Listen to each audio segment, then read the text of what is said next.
Très bien, merci. Bonjour, messieurs, dames. La suite de l'ordre du jour, donc la séance est reprise de cette séance du mercredi 4 décembre 2024, appelle la communication publique de Madame Martine Kahn, correspondante de l'Académie des Beaux-Arts.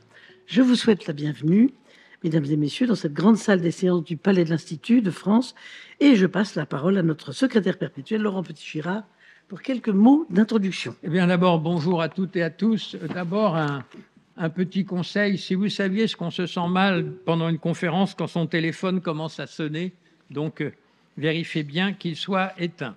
Vous savez qu'aujourd'hui, le bureau de notre académie a souhaité, chère Martine Kahn, vous demander de nous parler de votre dernier livre qui a pour titre « Enquête sur le fantôme de l'opéra de Gaston Leroux ». Je dois vous avouer que c'est un sujet sur lequel je suis particulièrement sensible, car en 1982, j'avais 32 ans, j'ai demandé les droits pour écrire un opéra.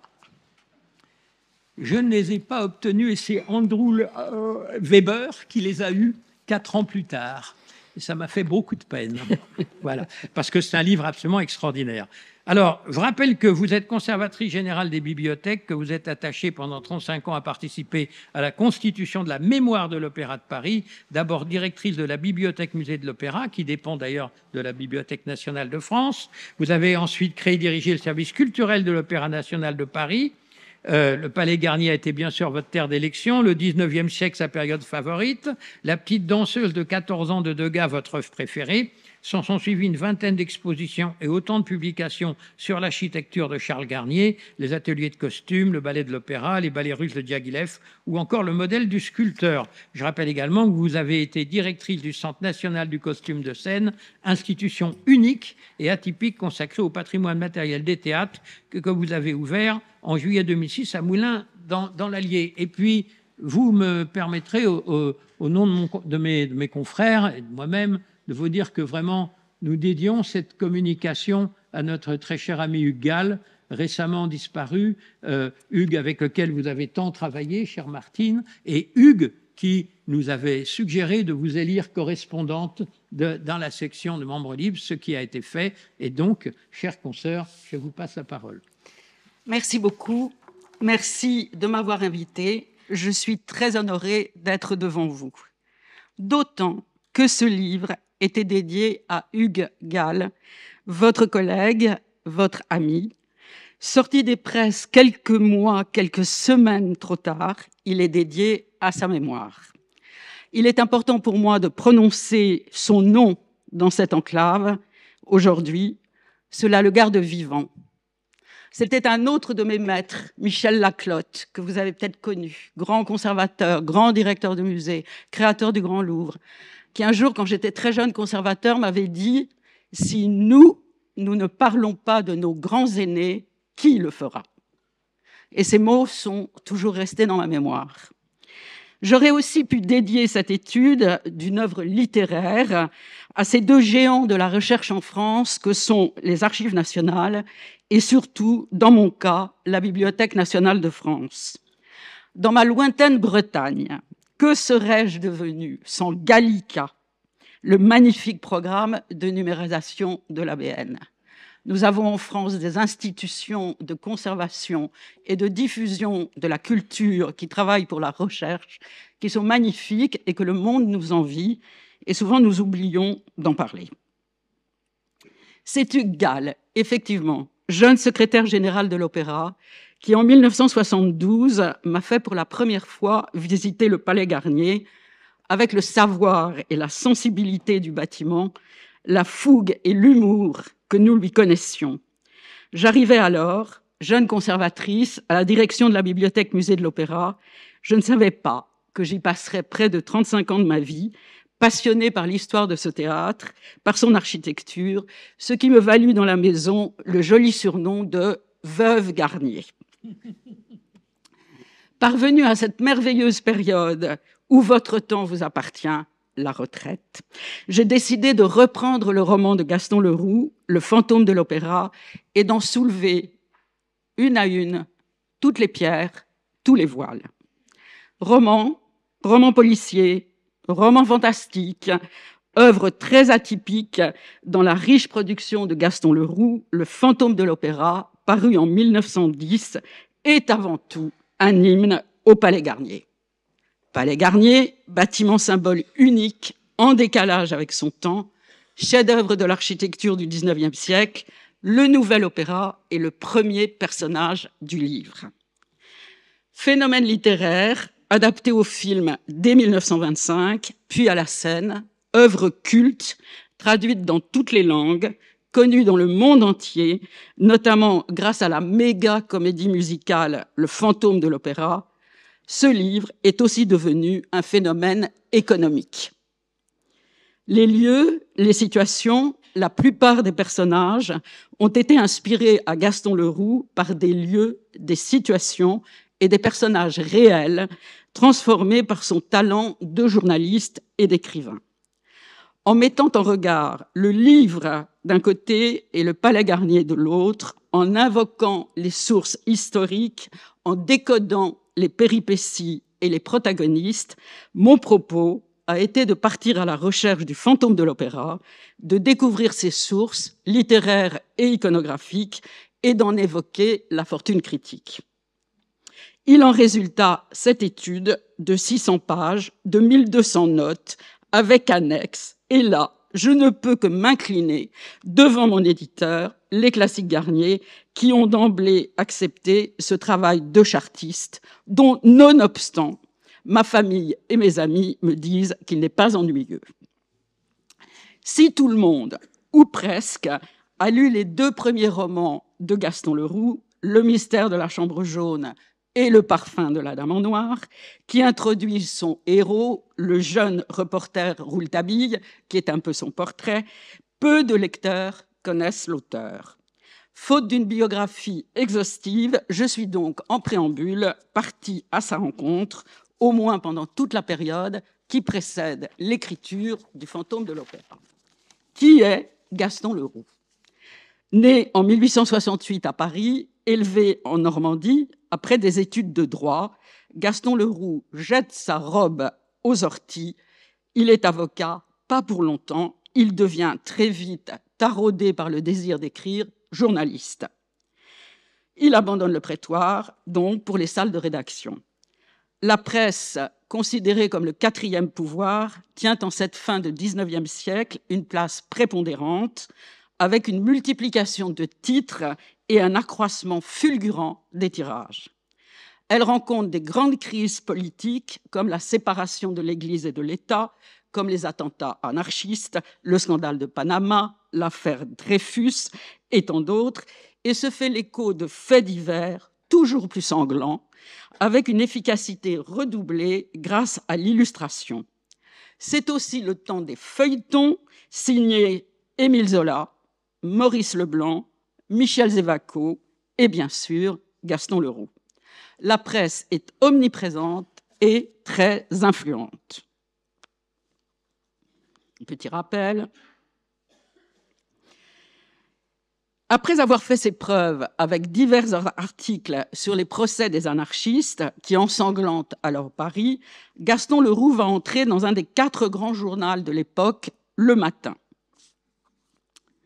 Voilà la page de titre de Matin, le haut, la manchette, comme on dit, du journal Le Matin, et vous verrez que de chaque côté du titre, vous avez quoi ? Vous avez ce qui vous rappelle que ce journal est un journal moderne, puisqu'il est servi par le télégraphe, et que donc on a très vite les informations du jour. C'est la gloire du Matin. Leroux fera toute sa carrière dans la presse pendant 13 ans, de 1894 à 1907 au Matin. Il y deviendra grand reporter, car c'est l'époque où le journalisme de terrain et de reportage remplace le journalisme de cabinet. Ses articles sur les affaires judiciaires, puis sur la politique intérieure, puis sur les spectacles, puis sur la politique extérieure, notamment sur les débuts de la révolution russe, sont cités par ses collègues, amis et ennemis, même quand leur journal est d'une sensibilité différente ou contraire, comme Georges Clemenceau ou Jean Jaurès, qui écrira que Leroux était le seul correspondant qui sache voir et oser dire ce qu'il a vu. Un demi-siècle plus tard, Pierre Lazareff citera ses articles sur la Russie comme incontournables dans le cas de la constitution d'une anthologie du journalisme. De l'avis de tous ses confrères, Gaston Leroux, très doué, grand travailleur, est un homme sympathique, chaleureux, la tête bien faite et le cœur bien placé. Il est républicain, contre la peine de mort, dreyfusard, féministe. Il a pour amis la comédienne Réjeanne et la journaliste Séverine. Grand reporter, c'est aussi un vrai Parisien, boulevardier, comme on pouvait l'être en cette fin du XIXe siècle. Mort subitement à 59 ans, après une impressionnante production littéraire et théâtrale, Gaston Leroux s'est peu exprimé sur lui-même, et c'est surtout au travers des articles de presse qu'il m'a fallu le traquer. Ce fut un vrai plaisir pour moi de vivre avec lui pendant 6 ans, et j'ai eu beaucoup de peine à le quitter lorsque ce livre fut terminé. En 1907, en pleine gloire, la quarantaine venue, Gaston Leroux abandonne le journalisme pour se consacrer à l'écriture. Il invente le personnage de Rouletabille, nom devenu commun dans les salles de rédaction, avec ses 2 premiers romans, donc d'une série entière, Le mystère de la chambre jaune et Le parfum de la dame en noir, publiés d'abord en feuilleton dans le magazine L'Illustration, puis en volume chez Pierre Lafitte, qui est aussi l'éditeur de Maurice Leblanc, donc des aventures d'Arsène Lupin, ou encore de La guerre du feu de Rosny Aîné. Tout de suite après ces 2 livres vient Le fantôme de l'opéra, d'abord lui aussi publié en feuilleton, mais cette fois dans le journal Le Gaulois, puis en volume, toujours chez Pierre Lafitte. Et là commencent les mystères. Pourquoi, diable, Gaston Leroux a-t-il choisi ce sujet alors qu'il lui suffisait de continuer la série des Rouletabille qui remportait un immense triomphe? Pourquoi Leroux a-t-il en plus donné ce feuilleton au Gaulois, journal dont le tirage, 30 000 exemplaires quotidiens, était bien inférieur à celui de son propre journal, Le Matin, plus de 100 000 exemplaires quotidiens, et même de l'Illustration, 92 000 exemplaires quotidiens. Vraisemblablement parce que le très avisé directeur du Gaulois, Arthur Meyer, lui passa commande. Et Gaston Leroux ne travaille que sur commande. Commande d'un roman avec 2 directives précises: abandonner le genre policier qui avait fait le succès des Rouletabille et plaire, mesdames, au lectorat féminin. Au regard du reste de la production littéraire de Gaston Leroux, le sujet du fantôme de l'opéra est donc atypique. L'histoire est linéaire, fantastique, à forte composante sentimentale. Le lieu est unique, l'intrigue inscrite dans un temps très court, le nombre de personnages restreint. Quelles sont les motivations de Gaston Leroux pour ce sujet? Celles qui m'est paru certaines quant au choix fut que dans sa jeunesse, il hantait le Palais Garnier, ses spectacles et surtout ses célèbres bals, lieu de débauche. Et il s'en explique d'ailleurs dans un roman inachevé qu'il a appelé Ton maître, où il parle beaucoup de ses bals et du plaisir qu'il y trouvait, qu'il a fréquenté des artistes comme Pedro Gaillard, qui est tout à la fois une célèbre basse et un directeur de l'opéra, et que son amitié avec des journalistes bien au fait des salles et des scènes, critiques ou soiristes, sans compter sa propre expérience de critique théâtrale, qui ont fait le reste. Sa grande connaissance des lieux est due tant à des visites du bâtiment qu'à la lecture de nombreux ouvrages parus depuis l'inauguration du théâtre de Charles Garnier, quelque 30 ans plus tôt. Il faut y ajouter des sources iconographiques, gravures et photographies. De plus, Gaston Leroux est un grand lecteur et il le déclara: « Mon rêve serait de passer mon temps à lire et de ne plus jamais écrire une ligne. » Donc, premier personnage du roman, le Palais Garnier est décrit avec une extrême précision. Gaston Leroux pourrait être guide du public aujourd'hui dans le Palais Garnier. Mais, de façon parfaitement onirique, Quand il s'agit des lieux les plus emblématiques, ceux qui relèvent du domaine du fantôme, sa loge, numéro 5, le plateau, ses dessus, ses dessous et les caves. La réalité des lieux est alors enrichie, déformée par la noire imagination de Leroux. S'il faut en croire ces petits carnets, comme Degas, il avait des tout petits carnets comme ça qui tiennent dans une petite poche, conservés eux aussi dans le fonds Leroux au département des manuscrits de la Bibliothèque nationale et qui font partie du don Leroux, qui est un don de la famille. Leroux avait prévu une suite au Fantôme de l'Opéra qu'il n'a jamais écrite. Il note « Faire avec le Palais de Justice et le Palais Bourbon ou quelque autre institution ce que j'ai fait à l'Opéra avant le Fantôme. Je me suis plu à imaginer une seconde ce qu'il aurait pu écrire sur votre palais du Quai Conti et ses fantômes. Nombreux, j'en suis certaine. » Arrivé à ce point de mes recherches, j'ai travaillé sur le texte même du fantôme à partir de 3 supports. Le premier est le manuscrit copie qui est conservé dans le fameux fonds Gaston Leroux à la BN. C'est un millefeuille, probablement une 3e rédaction. Les 2 premières sont perdues, qui associe, comme vous le voyez, plusieurs strates, des passages manuscrits, de la copie avec des collettes, avec des corrections et de nombreux ajouts. Le deuxième texte est celui du feuilleton qui est paru dans le Gaulois de septembre 1909 à janvier 1910. Et le troisième est l'édition dont vous avez la couverture illustrée ici, qui est donc un volume publié en 1910 par les éditions Pierre Lafitte, maison qui sera reprise par Hachette après la Première Guerre mondiale. Ça fait partie des éditeurs qui ont chuté après la Première Guerre mondiale. Donc c'est une très belle couverture, effectivement, illustrée avec un dessin d'Adolphe Cossard et qui a fait beaucoup aussi pour le succès du livre. Alors, qu'est-ce qu'il y a comme... il y a évidemment énormément de changements entre ces 3 textes princeps. Le premier est... et qui m'a paru très important, c'est le changement du nom du personnage féminin principal, qui est la cantatrice.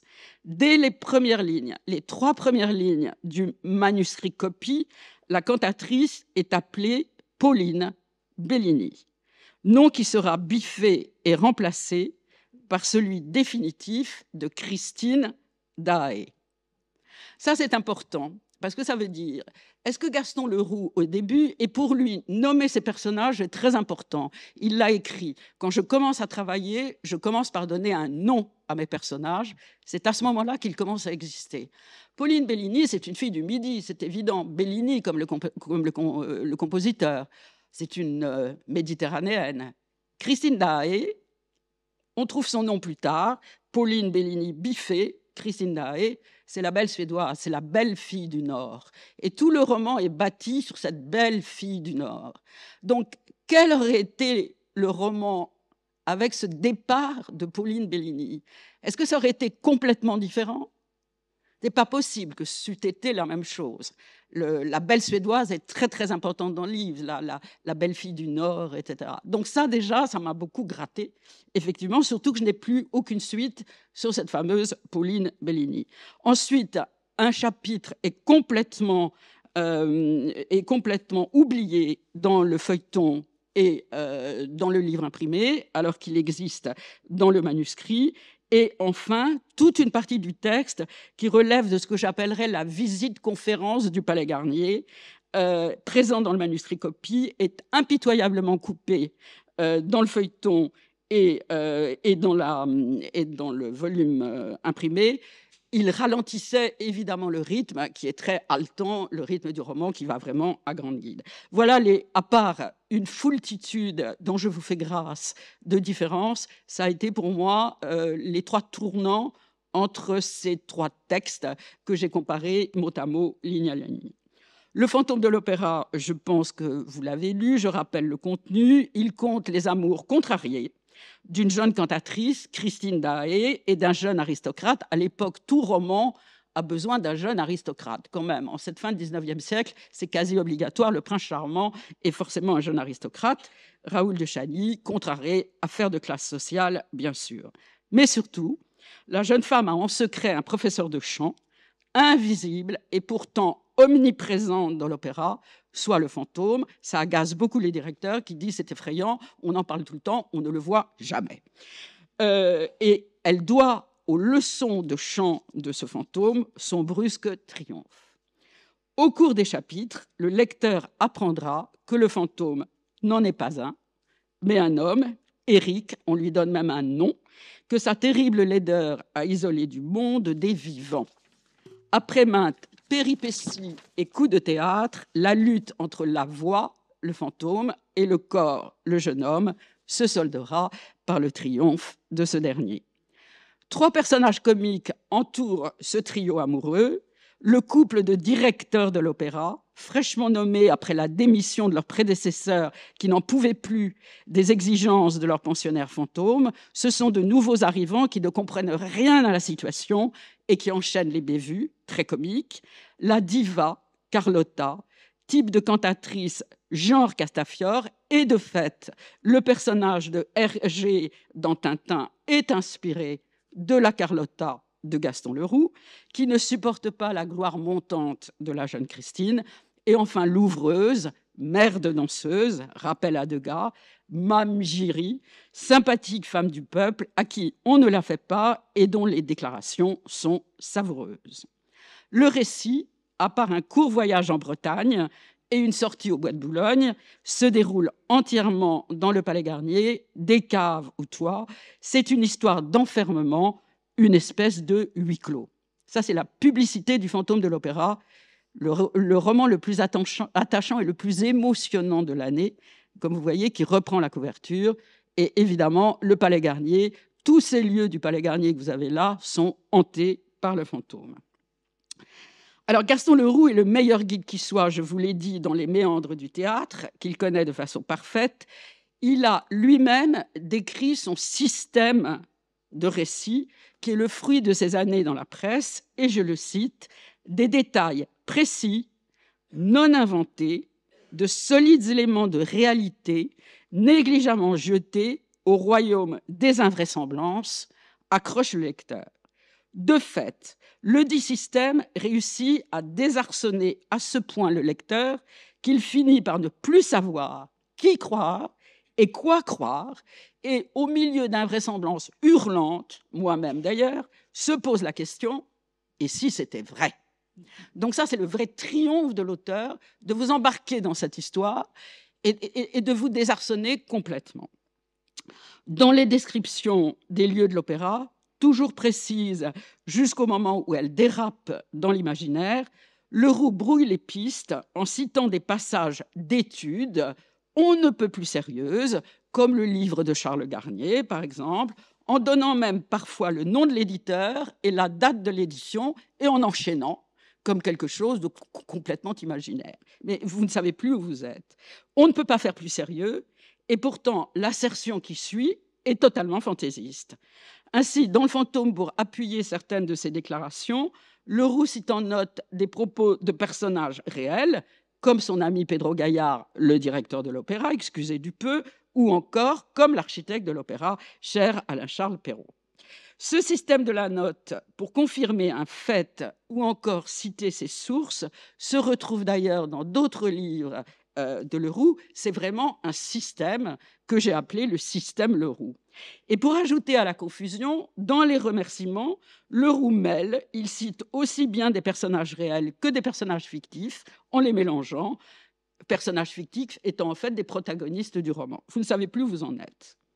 Alors, dans le temps qui m'est imparti, pour vous donner 2 exemples de la façon dont Leroux manipule la vérité, et partant ses lecteurs, j'ai choisi 2 exemples qui ont trait au Palais Garnier que vous connaissez bien. Le premier concerne le bâtiment, il s'agit du lac, et le second concerne les événements, il s'agit de la chute du lustre. Alors, le lac. Le lac d'abord. Gaston Leroux nous conduit dans le domaine du fantôme. Le domaine du fantôme, il le décrit, tout ce qui est sous la terre lui appartient. Et là, on traverse une frontière imaginaire et l'imagination s'emballe. Le lac, que Leroux appelle le lac aux eaux de plomb, ou encore le lac des morts, protège le logis du fantôme il est défendu par une sirène qu'il appelle la concierge des morts.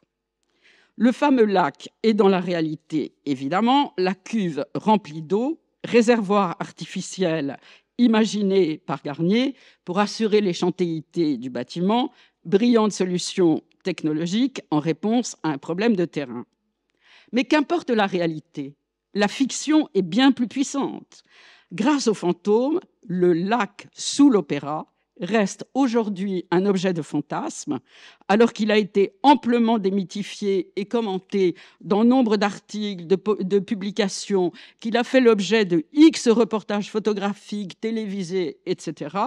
Mais Gaston Leroux l'a marqué à jamais, et on vous le jure, il y a un lac sous l'opéra. Autre lieu du domaine du fantôme, la chambre des supplices. Elle est directement inspirée du Palais des Mirages du musée Grévin. Le Palais des Mirages était à l'origine le Palais des Illusions, présenté dans l'exposition universelle de 1900.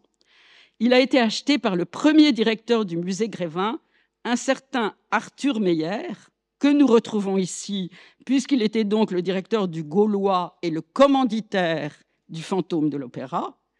Il ouvre 8 ans plus tard dans les locaux du musée Grévin que nous connaissons toujours aujourd'hui, cette chambre des supplices, cette chambre des illusions qu'il a achetée à l'exposition universelle. Et de même qu'il s'appuie sur la réalité des lieux, Gaston Leroux utilise des événements de l'histoire du monument de Charles Garnier.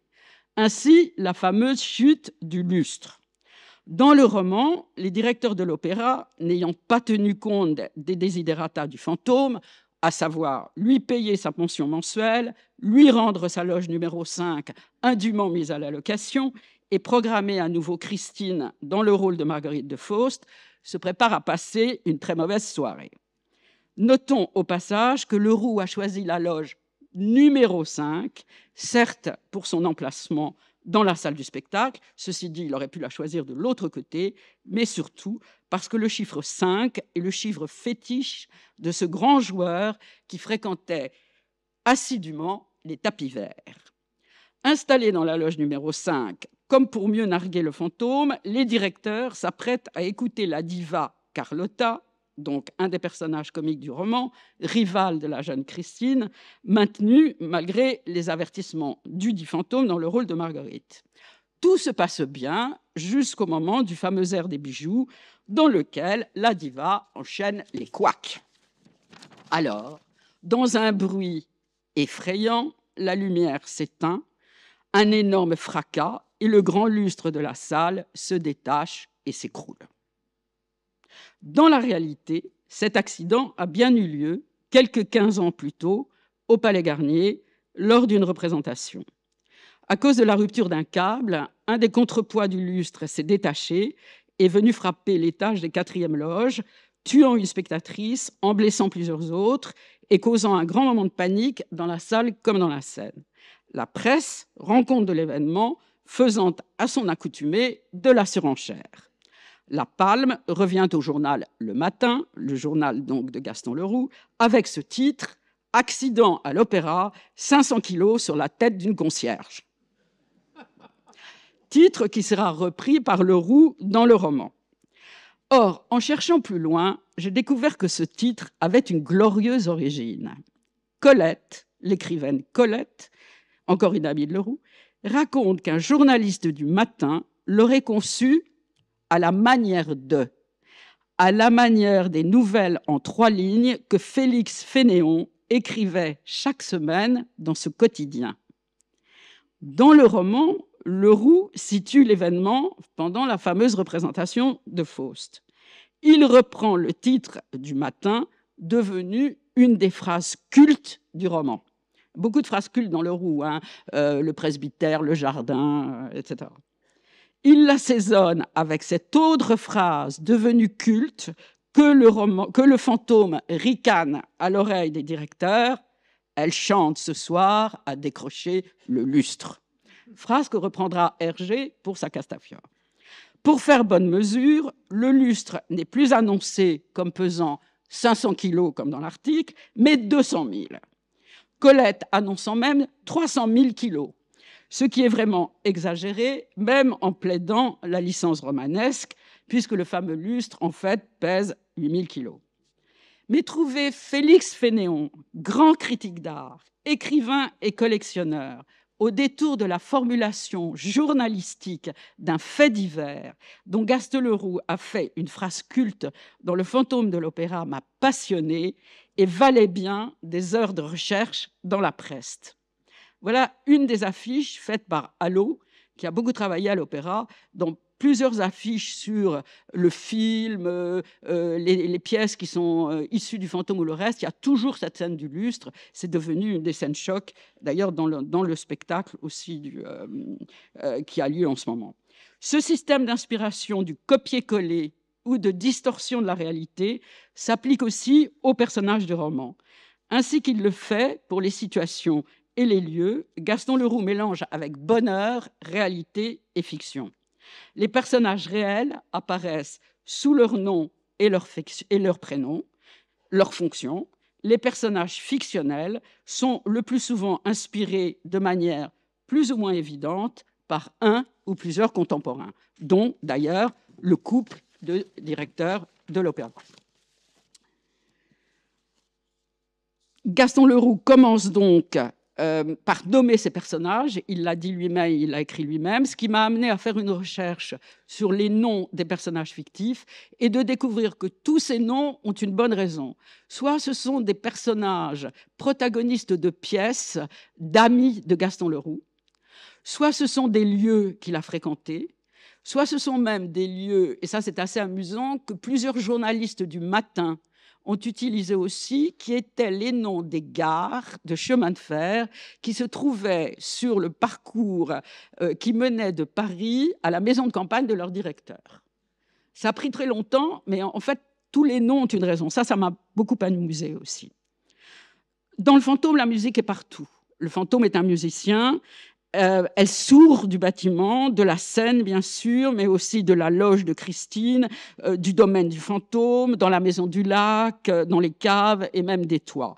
Deux personnages l'incarnent particulièrement, Christine, la cantatrice, et le fantôme, son maître. L'héroïne du livre, la jeune Christine Daae, a deux modèles évidents, la suédoise Christine Nilsson et la finlandaise Aino Ahte, toutes deux de grandes cantatrices en activité quelques dizaines d'années avant la rédaction du Fantôme. Gaston Leroux dote sa Christine d'un portrait physique et psychologique qui émane de ces deux filles du Nord, démarquant à la virgule près plusieurs publications et articles les concernant, notamment aussi la rivalité entre les cantatrices, et là vous avez la rivalité entre les deux dames de Faust, qui est dans le roman la rivalité entre Christine et la Carlotta. Tout a une origine réelle dans ce roman. Et pour terminer, voici le fantôme. Personnage mystérieux et tragique, on le nomme au fil des pages, le fantôme, la voix d'ange, et enfin Éric lorsqu'il retrouve son nom avec son humanité.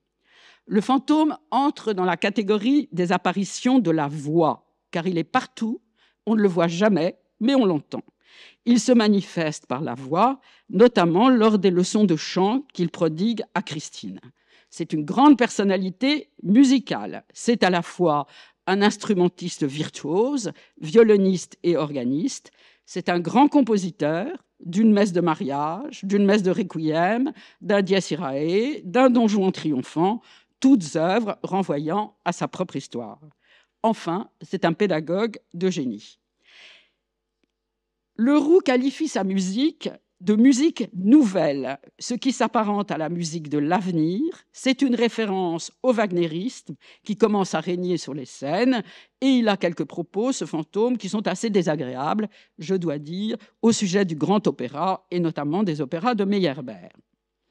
Si on arrive à le voir, et qui s'y risque sa vie, son aspect physique est terrifiant.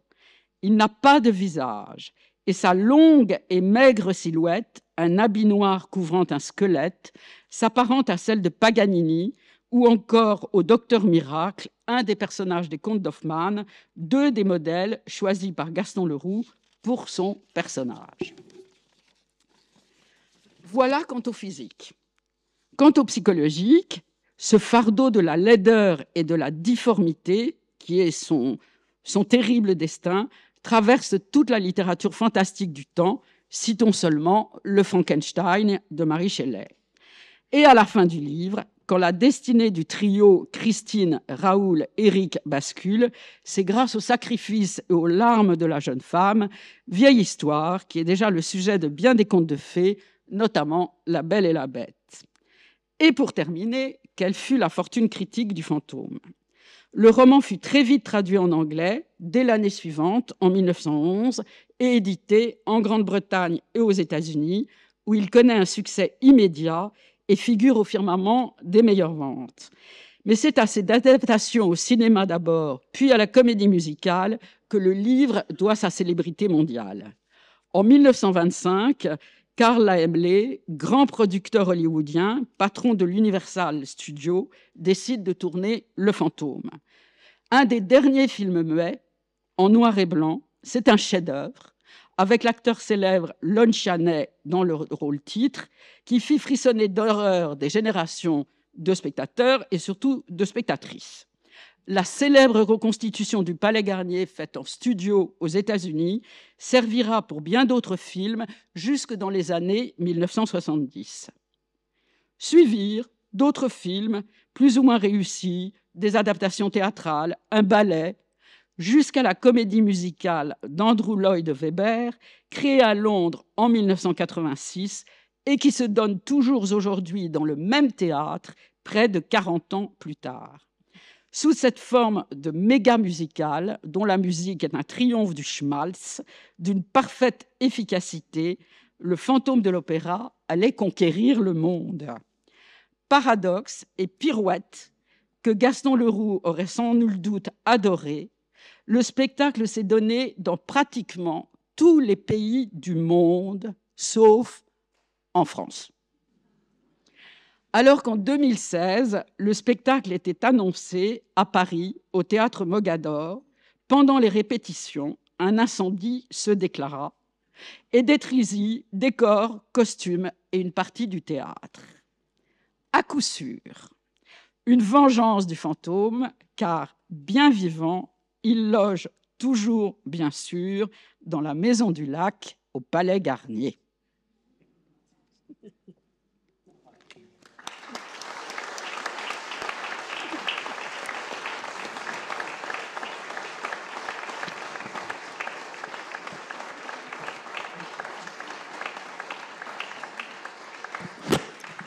Merci beaucoup, Martine, pour cette magnifique conférence qui nous a tous passionnés. On a rarement vu tant de monde pour les conférences à l'Institut. C'est vraiment un sujet qui passionne.